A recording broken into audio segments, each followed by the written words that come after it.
Hello everybody, I'm Bill Rabinowitz along with Joey Kaufman here inside the Woody. We had a little change of scenery. The weather kind of pushed us inside a little bit.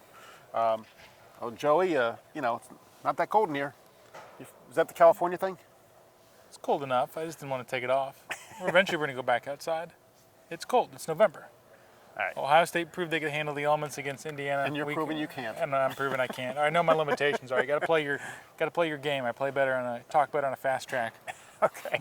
Well, we just finished Ryan Day and Jim Knowles' press conference discussing Indiana and looking ahead to Maryland and not looking ahead to Michigan, which is really the game that's on everybody's mind.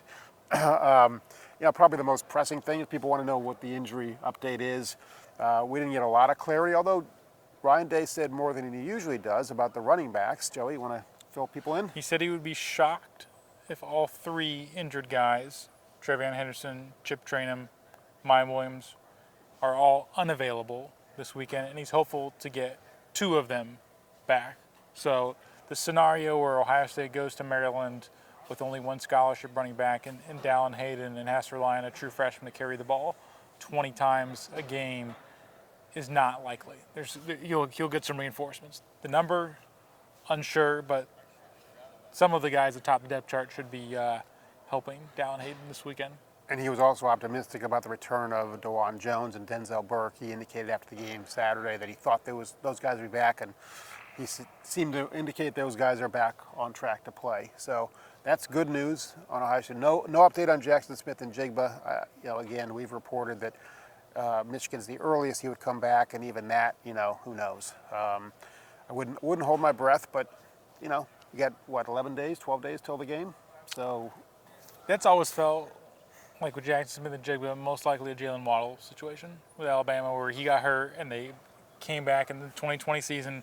He got hurt in October, doesn't come back until the college football playoff, and maybe Jax will come back even earlier than that, but it's sort of felt like a similar situation. Right, that's if they're in the playoff. I would assume if they're not in the playoff, you've seen the last of Jackson. But, Maryland is an interesting team in certain ways. I mean, they played Michigan probably as tough as anybody did. They have a quarterback, Talia Tagovailoa, who's, a very explosive guy, talented guy.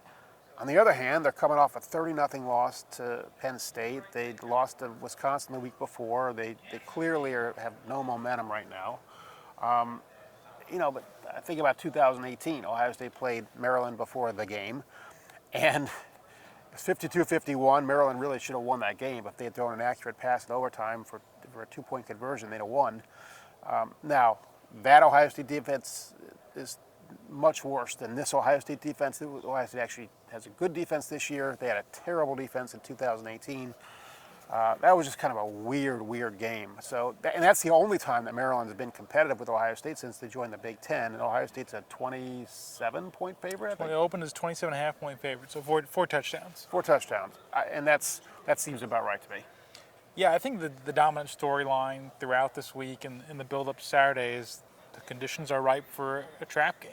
I mean, you don't, if you're Ohio State, you have to be on guard for a letdown and for not looking too far ahead to Michigan, because that is the scenario. I mean, it's the same with Michigan. Michigan's playing Illinois, which is a pretty good team. Both of these teams going into next week where everything's on the line. You have 2 versus 3 in the college football rankings going into Tuesday night, and the winner goes to the Big Ten championship game.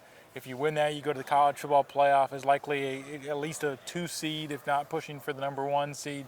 So that's what's all online next weekend, but you do have to get through this week, and we'll hear a lot about that. Ohio State really hasn't had trouble the week before. Michigan historically, 2018 comes to mind, but you go through the years, it's not like they've been tripped up a ton the week before Michigan.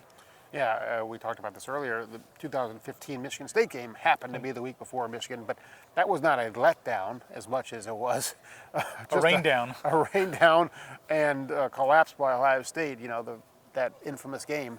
But I wouldn't attribute that loss to looking past Michigan State. I mean, Michigan State was certainly, at that point, I think, better than Michigan. And they made better than Ohio State, and Michigan State made the playoff that year. Yeah, right. I mean, You're right. State Michigan was better than Michigan. That was the tougher end of season test. Because that was year 1 for Harbaugh.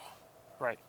And we can talk about this more down the road, but You mentioned Ohio State's got to beat Michigan and whoever in the Big Ten championship game to make the playoff. You could probably make the case that they probably don't need to win the Big Ten championship to get in. They have to beat Michigan to get to the championship.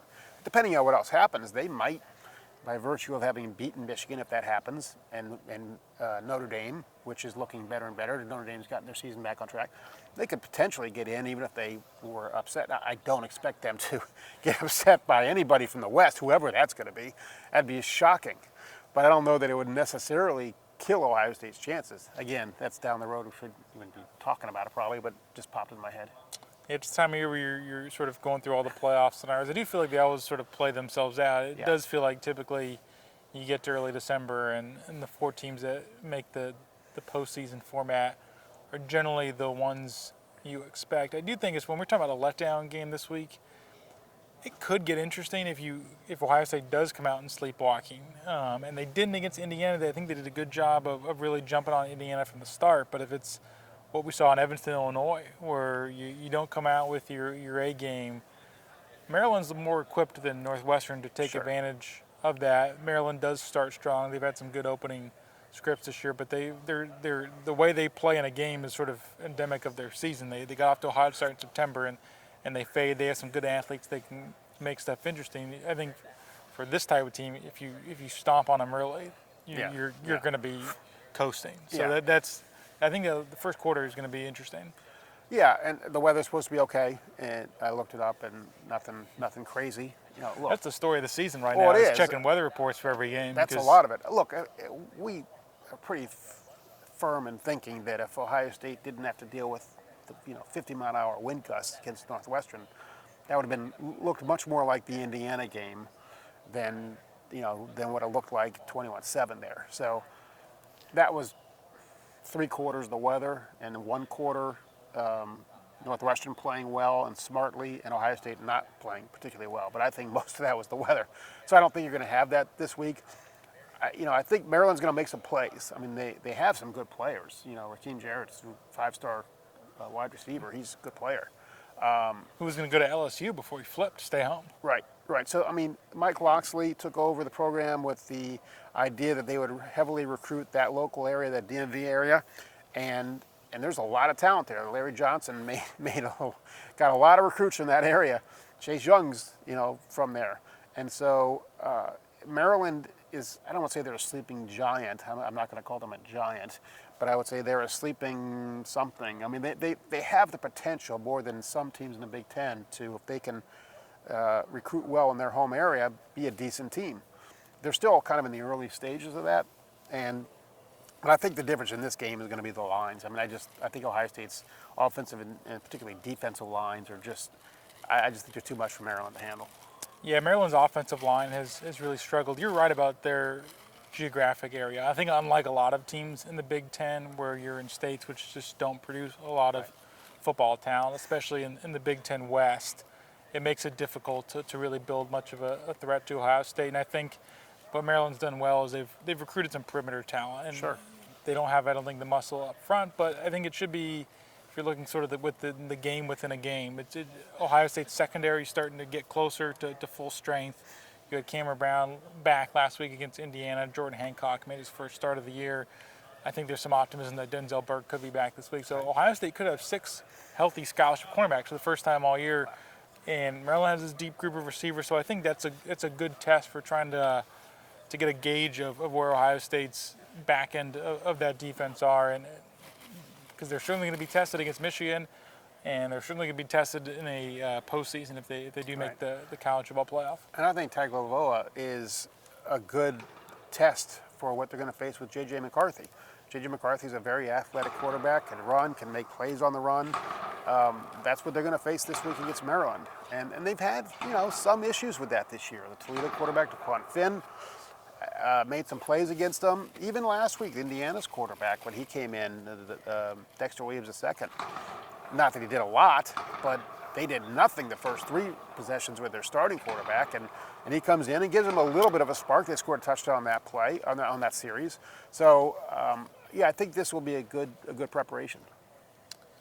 I think if it was a 7-on-7 game, maybe Maryland can could be within a closer margin. If it's a 11-on-11 game, I think I like the Buckeyes even more. Going out on a limb?